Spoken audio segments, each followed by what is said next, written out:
So in Georgia, we expect that the worst is behind us now, Chesley? Absolutely. As far as the rainfall goes, now it's more of assessing the damage. As the sun begins to rise, we'll be probably seeing a little bit more damage, especially down toward the Conyers and Rockdale counties areas. We'll be looking at some cooler air coming our way behind this system. It's a huge system affecting a lot of spots. We saw those severe thunderstorms yesterday in parts of Ohio and over toward West Virginia. Even the snow now on the backside of this area of low pressure that's sliding further off to the north. You can see over toward the Green Bay area, for example, there's snow being driven. That'll continue down toward Chicago, eventually into parts of Indiana as well. The front itself zags all the way down to the south. Now we'll be pushing to the east of us. You can see well east, south and east of our area is where we have the rain. Still some thunderstorms around as well. Numerous lightning strikes associated with this further down to the south as well. Had a couple tornado warnings associated with this line. Now all pushing over toward the east.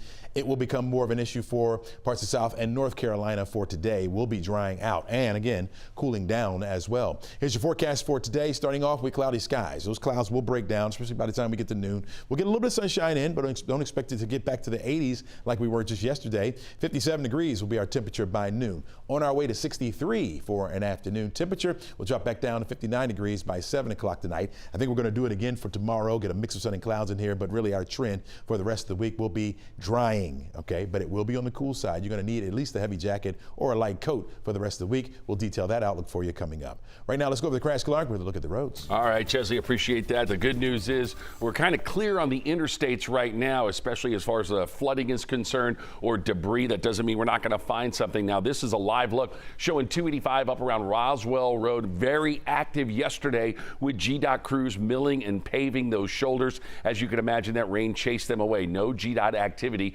across that top end. In fact, you could still see, even though that picture is a little bit dark, you can still see the roads. No flooding here, but you can still see some of that water still being kicked up a little bit. So those roads are still a little bit slick as you head out. So please watch your speed. Cheryl. Crash, thanks a lot. Before we head to break, a live look from Hartsfield-Jackson International Airport. Communities across the metro dealing with storm damage this morning after that severe weather moved through overnight, just as Chesley had forecasted. We continue our coverage on the other side of the break.